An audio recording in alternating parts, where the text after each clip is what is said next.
Mari kita kelola hutan yang pro-environment, pro-development, dan people-centered. I would like to now turn to President Joko Widodo of Indonesia. Indonesia has been a wonderful leader on the forest agenda over recent years, and you are also the co-chair, dear President, of the Forest, Agriculture, Commodities and Trade Dialogue. So please, I hope you will also indicate to us how this is going forward. Welcome. Yang mulia Boris Johnson, Yang mulia Ivan Marquez, Bapak Ibu yang saya hormati. Pada KTT kemarin, saya menyampaikan bahwa sektor kehutanan dan lahan di Indonesia akan mencapai net carbon sink pada tahun 2030. Ini adalah komitmen Indonesia untuk menjadi bagian dari solusi. Dan capaian nyata Indonesia di sektor kehutanan tidak terbantahkan. Pada tahun 2020, tingkat kebakaran hutan di Indonesia diminimalisir hingga 82%. Pada tahun 2019, penurunan emisi dari hutan dan tata guna lahan juga ditekan hingga 40,9% jika dibandingkan tahun 2015. Deforestasi hutan di Indonesia juga mencapai tingkat terendah dalam 20 tahun terakhir. Ini dilakukan saat dunia tahun lalu kehilangan 12% lebih banyak hutan primer dibanding tahun sebelumnya. Dan ketika banyak negara justru mengalami kebakaran hutan dan lahan terbesar sepanjang sejarah. Keberhasilan ini dicapai karena Indonesia menempatkan aksi iklim dalam konteks pembangunan yang berkelanjutan. Dan kebijakan pengelolaan hutan berkelanjutan harus memadukan pertimbangan lingkungan dengan ekonomi dan sosial. Kemitraan dengan masyarakat juga diutamakan. Program perhutanan sosial dibuat agar konservasi hutan disertai terciptanya penghidupan bagi masyarakat sekitar. Hal ini penting karena 34% dari seluruh desa di Indonesia berada di perbatasan atau di dalam hutan kawasan. Jutaan masyarakat Indonesia menggantungkan hidupnya dari sektor kehutanan. Menafikan hal ini bukan saja tidak realistis, namun juga tidak akan sustainable. Bapak Ibu sekalian, perkenankan saya berbagi perspektif menjadikan hutan bagian dari aksi iklim global. Pertama, perhatian kita harus mencakup seluruh jenis ekosistem hutan, tidak hanya hutan tropis, tapi juga hutan iklim sedang dan boreal.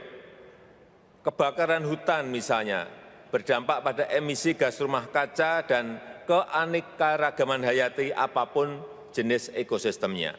Terkait pengelolaan hutan, Indonesia juga telah mengubah paradigma dari manajemen produk hutan menjadi manajemen landscape hutan, sehingga pengelolaan area hutan menjadi lebih menyeluruh.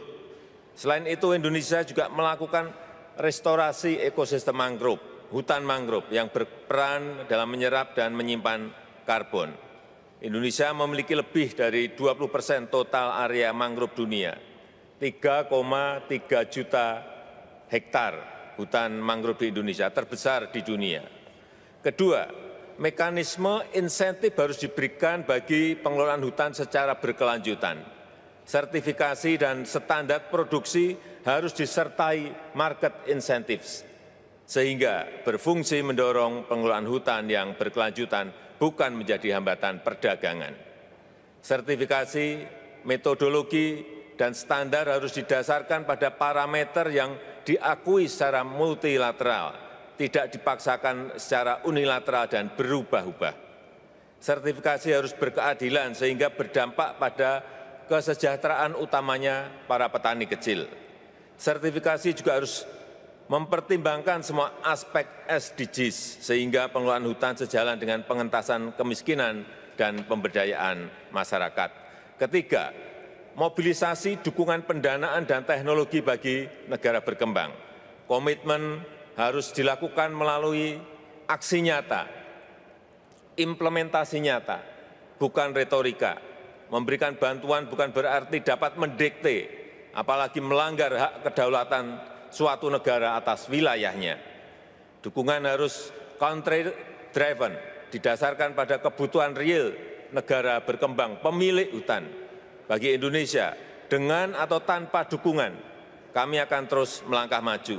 Kami kembangkan sumber-sumber pendanaan inovatif, di antaranya pendirian Badan Pengelola Dana Lingkungan Hidup, penerbitan Green Bond, dan suku hijau atau Green Suku, serta mengembangkan mekanisme nilai ekonomi karbon sebagai insentif bagi pihak swasta dalam mencapai penurunan emisi.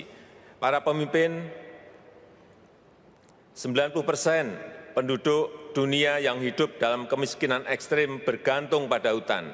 Penyalahgunaan isu climate change sebagai hambatan perdagangan adalah kesalahan besar.